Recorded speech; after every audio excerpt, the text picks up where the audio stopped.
The Premier is defending new legislation that would give her government more powers to remove local politicians and repeal bylaws. The group, representing hundreds of municipalities, says it has major concerns with Bill 20 and calls it intimidation. But Danielle Smith says it creates transparency and fairness. Jordan Canagan reports. Proposed legislation could change local elections across Alberta and will give the province more power to deal with politicians after they're voted in. Bill 20 is an attempt by the provincial government to grab more power and wield more control over how people choose to live in their own communities. The group, representing more than 300 municipalities, says it's also a threat to democracy. Bill 20, if passed, could give provincial cabinet powers to remove councillors if it's in the public interest.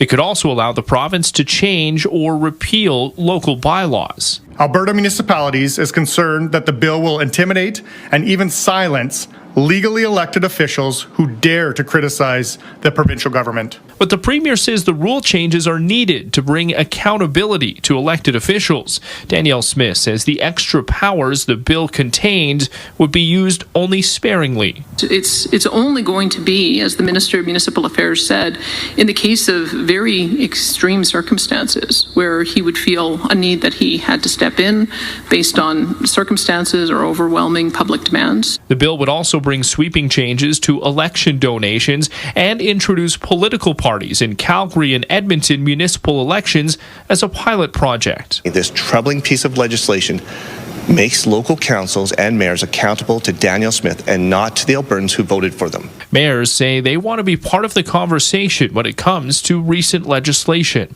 We just want to make them aware of some of the ripples that they may not be contemplating while they put these bills forward. Jordan Canagan, CTV News, Calgary.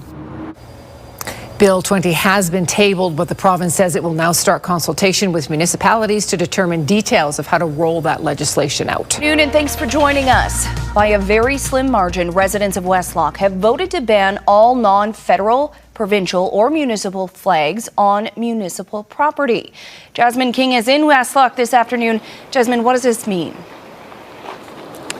Well, Quinn, as you mentioned, it was a very close vote yesterday. Residents voting in favor of prohibiting those non-governmental flags and painting crosswalks in any other colors than white. This was sparked by a petition brought forward to council in October by residents who say they wanted to keep town council and Westrock neutral after the Pride crosswalk went up in June. On Thursday, it was a tight vote. 663 people voted in favor of the changes and 639 voted against. The results mean that the town's Pride crosswalk will now need to be painted over and other flags may need to be taken down.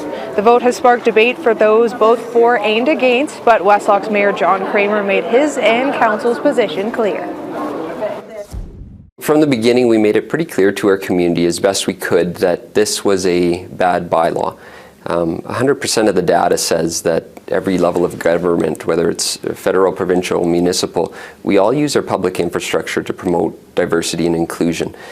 This bylaw pushes back against that, and so we did our best to encourage our community to vote no, and so again disappointed that the majority was in yes. Kramer told us earlier that he has spoken with and heard from the GSA after yesterday's decision and told us also that many students have chosen to stay home from school today. Quinn? All right, thank you, Jasmine. That's our Jasmine King today in Westlock. Meanwhile, Minister Randy Boissonnault speaking about the vote this morning, saying this is a step backwards.